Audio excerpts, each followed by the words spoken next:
Welcome to another episode of Dirt Cheap Daily. Big thanks to Ben from How My Car Got Like This for filming his conversion of drum brakes to disc brakes.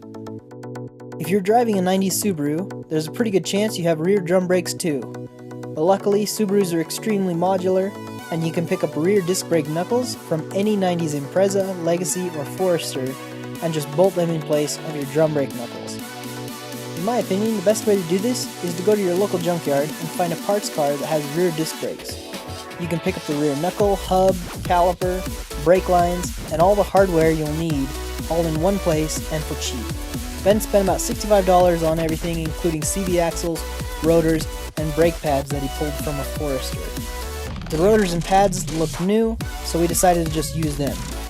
If you do need new rotors and pads, I'd recommend looking on Amazon or Rock Auto and buying good quality rotors and ceramic brake pads. Choose a brand you've heard of.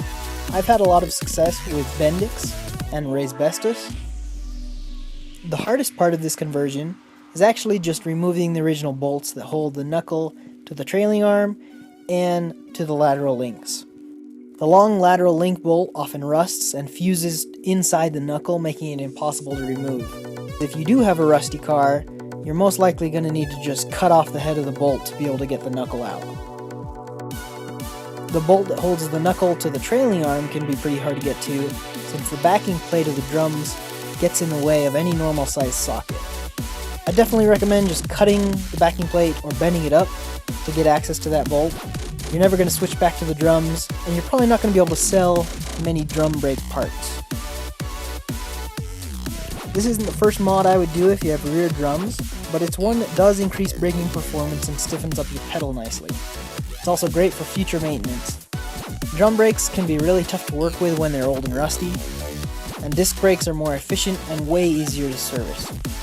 Rear brakes are under less load, and there's a good chance that if you replace the pads with high quality ceramics, you won't ever need to change them again. With all the drum parts off, bolt in your disc knuckle using anti-seize on the bolts, or at least just grease. You assemble the brake shoes if you haven't already, and attach your e-brake cable. Ben just used his original e-brake cable and hasn't had any issues.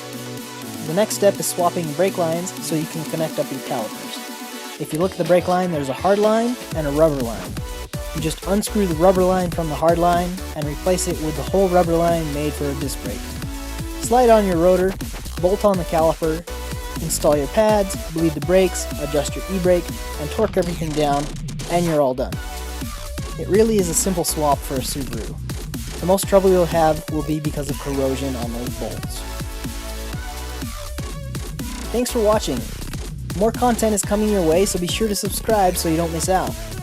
In the next few weeks, I'll be posting DIYs of making your own mesh or badgeless grille, restoring your headlights for less than $10, and in the not-so-distant future, how to swap a manual transmission into your automatic, how to turbo your 90s Subaru for under $500, and how to rear-wheel drive swap your Subaru. Click the link in the description and stop by my store to pick up Dirt Cheap Daily stickers, and check out my Instagram for daily updates.